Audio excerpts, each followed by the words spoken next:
In this video, we will be showing you how to finish connecting your hybrid inverter to a battery bank using the provided communication cables. Remember that electricity is dangerous and you should seek professional help when installing. For this example, we will be using the ExpertPower 6.5 kilowatt hybrid inverter and connecting it to a bank of 4 EP512100 lithium-ion 51.2 100 amp-hour batteries that are already connected in parallel. Remember to set your dip switch configurations for each battery before proceeding. Please check the manual for more information on the dip switch settings. To connect the communication cables between batteries, we're going to daisy chain them together using the communication cables. In the rightmost pair of RS485 ports, plug one cable end into the left port on the first battery and the other end into the right port on the next battery as shown here. Repeat this pattern for each battery in the stack. Now let's connect the inverter to the battery bank. If you buy one of our solar kits that includes both inverter and battery, it'll already have a pre-made BMS cable ready to go.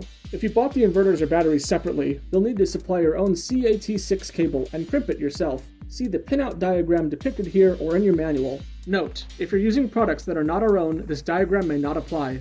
With the topmost battery in the stack, find the leftmost RS485 port on your battery and plug the BMS cable's battery side head into it. Over to the inverter, the port is on the bottom, so look under the LCD screen. For split-phase systems, we'll be connecting to the first inverter labeled 2P1.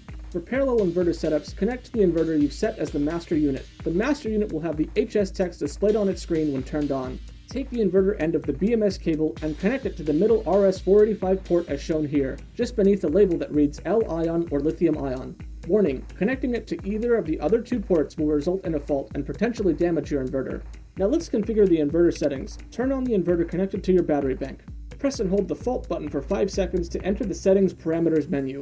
Press the down arrow key to navigate to program 5. Press the fault button once to enable editing. Use the down arrow to change the settings to LIB. Press the fault button again to save the setting and then the circular arrow button at the top left corner of the detachable screen to save and return to the main screen. If you have another inverter connected in split phase or parallel, repeat the process on the rest of the inverters to access program 5. However, the setting we want this time is USE instead of LIB. Save and return to the main screen. Please wait at least 2 full minutes to allow the settings to take effect. If successful, the hexagonal battery symbol on the master inverter will begin flashing, indicating active communication.